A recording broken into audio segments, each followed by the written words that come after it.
que l'on nous affirme que le vaudou n'est que de la sorcellerie.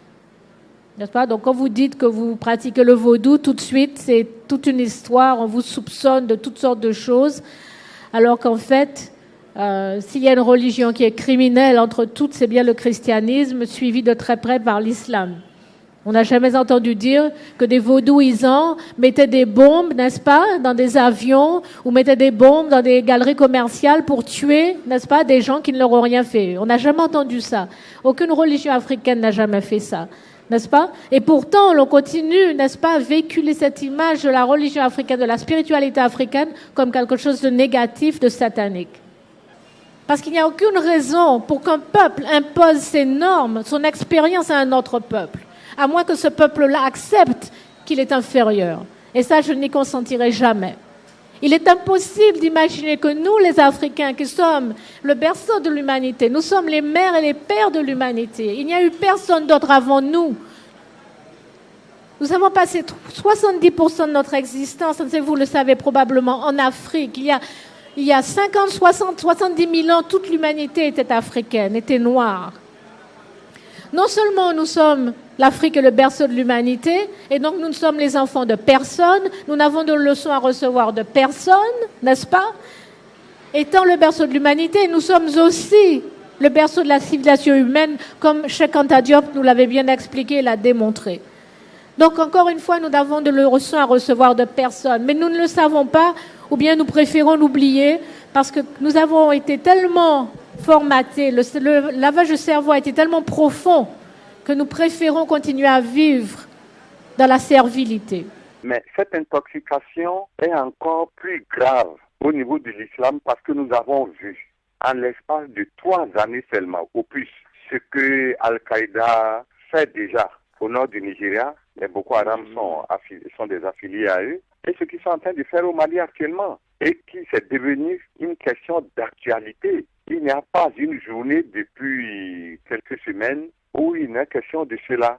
Mais ce qui est plus inquiétant, ce n'est pas ce qui est en train de se passer, c'est le comportement d'autres musulmans face à ces événements-là. Ils réagissent très peu, ce qui signifie implicitement qu'ils ne désapprouvent pas ces dégâts qui sont en train d'être commis. Tiburce Kofi, quelle analyse faites-vous de ce que vient de dire Félix Iroko en ce qui concerne l'exacerbation de la chose religieuse qui conduirait, selon lui, à un certain fanatisme dans le nord du Nigeria ou ce qu'on observe actuellement au Mali? J'ai écrit dans le mal-être spirituel des Noirs. Le Dieu de la Bible a bien dit qu'il est le Dieu d'Abraham, d'Isaac et de Jacob. Il n'a jamais dit qu'il était le Dieu d'un Ouattara, d'un Kwaku. C'est très clair, c'est une généalogie spirituelle qui ne s'adresse pas à vous. Je comprends comment est-ce que ce peuple africain peut faire preuve de tant de renoncement. On aura renoncé à nos noms, on aura renoncé à nos langues, même jusqu'à la spiritualité. L'Afrique noire refuse de reconnaître des identités dans ses propres dieux pour aller prendre les dieux des autres. Je ne comprends pas ce continent. Pour ce qui est de ce qui se passe au Nigeria, mais c'est le résultat de tout ce fanatisme.